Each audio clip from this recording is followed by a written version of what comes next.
For our next problem, we'll solve a radical equation. In this equation, we have two radicals, and we need to isolate one of the radicals before we start. So let's take the second radical, the square root of x minus 1, and move it to the right-hand side.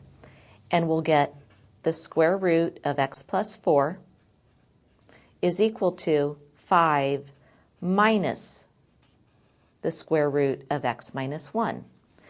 Now, in order to remove the radicals, we'll need to square both sides of this equation. When we square the left-hand side, we just end up with x plus 4. On the right-hand side, I'm going to actually write this out as 5 minus the square root of x minus 1 times that same quantity again, 5 minus the square root of x minus 1. This will make it a little bit easier when we FOIL. So on the left-hand side, we just have x plus 4 equals, let's see, 5 times 5 gives us 25. The outside terms give us negative the square root of x minus 1 times 5, so that's minus 5 times the square root of x minus 1. The inside terms also give us minus 5 times the square root of x minus 1. And notice the last two terms, negative times a negative is a positive.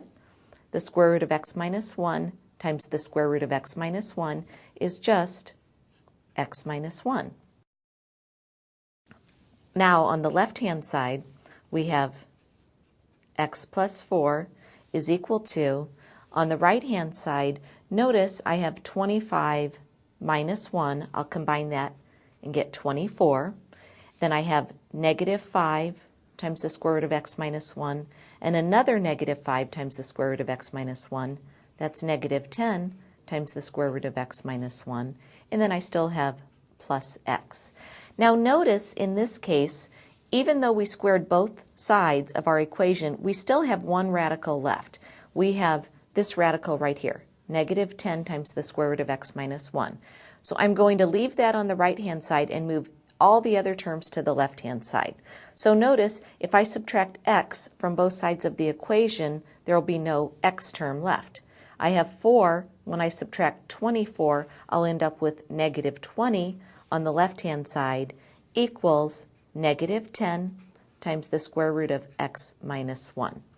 Now before we square both sides of this equation, let's go ahead and divide both sides by this negative 10.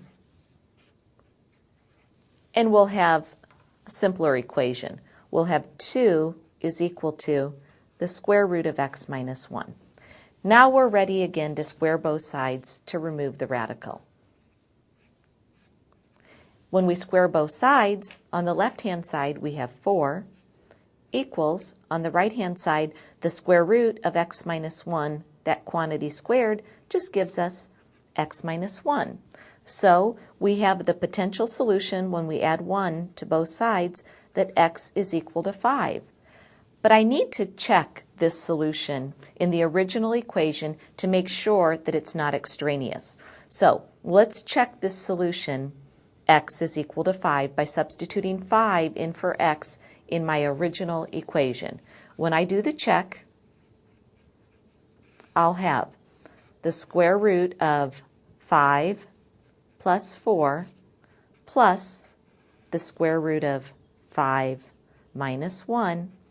Is that equal to 5? Let's check.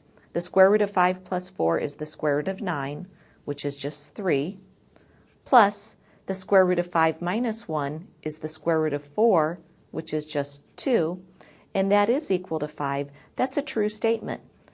So I'm ready to state the solution. The solution set is that x is equal to 5.